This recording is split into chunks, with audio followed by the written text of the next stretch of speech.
This arrest comes after Park went to the Seoul Central District Court on Thursday morning.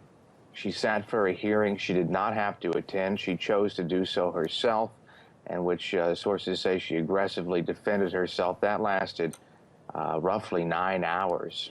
She then was sent next door to the prosecutor's office, where she waited the judge's decision for another roughly 8 hours, and then the judge ultimately decided it was in the best interest of the court and the prosecution that the president be detained over fears she may destroy evidence or possibly even flee over the corruption charges she faces, bribery, abuse of power, coercion, all tied into this massive scandal that led to her impeachment.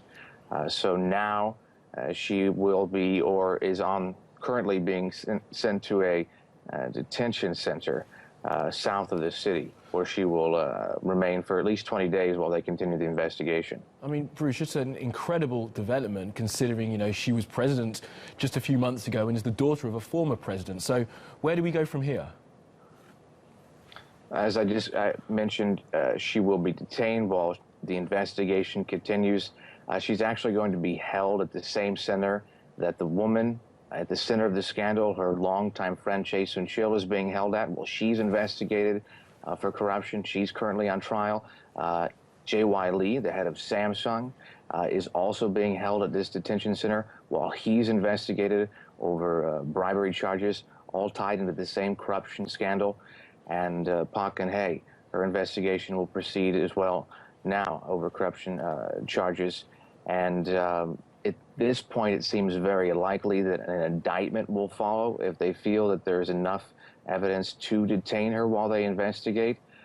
It seems, where there's smoke, there's fire. An indictment and likely a trial will follow for the former president. And Bruce, we spoke when Park Geun-hye was impeached a few weeks ago, and there were two very distinct camps, those who were supporting her, those who were against her. Now that she has been arrested and is being detained, how is that going to be received by South Koreans on both sides? Right now, South Korea is gearing up for a special election to replace the former president. This will only boost confidence among her detractors against those who are siding with the opposition forces that they need a change in government. And this won't help her supporters at all in that regard.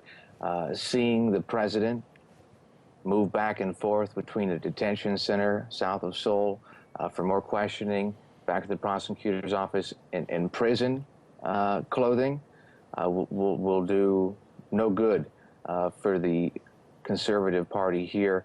As we get closer to the election, it will only distance them from that side. So the opposition will definitely get a significant advantage from this arrest.